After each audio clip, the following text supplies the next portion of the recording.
আজকে বিধানসভায় মেনশন পর্বে ডেপুটি স্পিকার স্যারের মাধ্যমে রাজ্যের স্বরাষ্ট্র ও পার্বত্য বিষয়ক মন্ত্রী তথা রাজ্যের মুখ্যমন্ত্রীর কাছে আবেদন করলাম, যেভাবে পুলিশ কাস্টাডিতে সাধারণ মানুষের উপরে অত্যাচার হচ্ছে সেটা নিরসন হওয়া দরকার। জুলাই মাসের 2 তারিখে দক্ষিণ চব্বিশ পরগনা জেলার অন্তর্গত ঢোলা থানার বকুলতলা গ্রামের আবু সিদ্দিক হালদার নামে এক ছেলেকে পুলিশ তুলে নিয়ে আসে। অভিযোগটা কি? সে নাকি চুরির সাথে যুক্ত। আর কার চুরি গিয়েছে? তার কাকারই চুরি গিয়েছে। দুর্ভাগ্যের বিষয়, তার কাকা তার বিরুদ্ধে কোনো এই ধরনের অভিযোগ করেনি। পরবর্তীতে তার কাকাকে অবশ্য সাদা কাটাই জোর করে চাপ দিয়ে সই করিয়ে তাদের মতো করে সাজিয়েছে। পুলিশ তুলে নিয়ে যাওয়ার পরে তাকে নির্মম প্রহার করে, মারধর করে, অত্যাচার চালায়।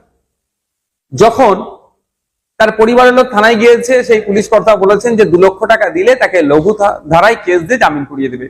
সেই কথা মতো মারের হাত থেকে বাঁচার জন্য তার পরিবার 1,75,000 টাকা অ্যারেঞ্জও করেছিল। তার পরের দিনে তার জামিন হয়েছে। জামিন পেয়ে যখন বাড়ি এসেছে, বাড়ি এসে থানায় যেভাবে অত্যাচার হয়েছে তার বর্ণনা দিয়েছে এবং সারা শরীরে তার কালশিটে দাগ হয়ে গিয়েছিল। সে অসুস্থ হয়ে পড়লে তাকে লোকাল সরকারি হসপিটালে নিয়ে গেলে সেখানে পর্যাপ্ত পরিমাণে স্বাস্থ্য পরিষেবা দিতে পারবে না বলে নিয়ে ডায়মন্ড হারবারে রেফার করে। ডায়মন্ড হারবারে গিয়ে স্বাস্থ্যের অবনতি ঘটার জন্য তাকে কলকাতার এক বেসরকারি হসপিটালে ভর্তি করা হয়। বেসরকারি হসপিটাল